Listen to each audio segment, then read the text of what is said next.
BWOne here from BWOne, and we're going to take a look at the package that we got in the mail the other day coming from the teampixel team over at Google. Now, I originally did this unboxing live with audio and everything to go along with it, but unfortunately the audio sort of died in the middle of me recording this, so we're going to have to do this the old L voiceover way going forward. So inside the box is pretty cool. It's a pretty nice little box that they give us. You pop that open, you'll see we get the Pixel 3a XL, and we get some other accessories to go along with it too. One of them being a case that should be pretty nice to go along with it. They also give us a pop socket branded with teampixel on the back of it. Actually, I haven't used one of those before. I got a ton of them, but never actually used one, so I'm pretty interested in using that to see how it works. And they also gave us a nice little cloth bag with the Google logo on the front and the hashtag teampixel on the back. So as I'm going to get my groceries, I suppose, I'll let people know that I'm part of the Google team and the teampixel team to go along with it, and I care about the environment. Now that we've opened up the main box, let's open up the second box, which is the box that most of you are going to be opening up, and that's a Pixel 3a XL box. So I'm taking a look at it here. I'm actually really excited for this. This is coming at a very competitive price at $479, targeting at those that are looking for affordable but premium features to go along with it, and I'm pretty excited for this. So outside of the 3XL that comes in a box, which I immediately noticed is a pretty light device, which was actually pleasantly light, believe it or not.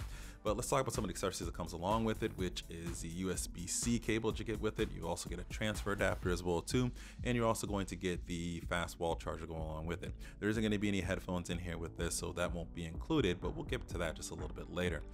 Now, taking a look at the 3a XL itself, when I first picked it up, it was very lightweight, had a really good feel to it. It's a polycarbonate build, so which you may know more as plastic build to it instead of the sort of the glass and metal that we're used to with most premium smartphones. This is going with more of that polycarbonate build, obviously to save cost with it, but it feels pretty good and feels pretty sturdy in the hand. And very light. It's very lightweight. Doesn't feel like it's gonna weigh down in your pocket or anything like that, but it still feels sturdy enough that it could take a couple of drops or two and still be ticking and still be pretty good. Now for specs on this, it's still very good specs here. You're going to get a 6-inch OLED display, which is pretty good, obviously. On the front, you're also going to get an 8-megapixel front-facing camera at the top. Inside, we're going to get ourselves a Snapdragon 670 processor, which should be pretty good for this range and this price range here. Also coupled with 4 gigabytes of RAM.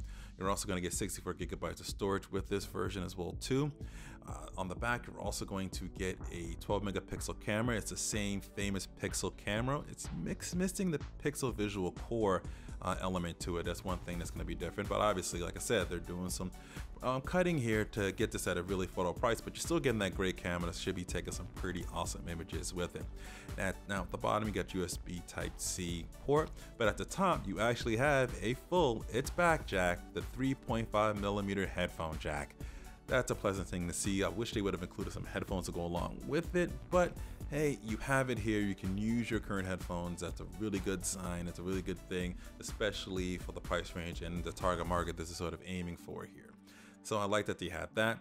Another thing that's different here, it's going to have a bigger battery than its older, a little bit more powerful brother. This is going to come up 3,700 milliamp hour battery. So this should really give you all day battery life, maybe even a day and a half. I'm really excited to kind of put that to the paces to see how well that's going to do.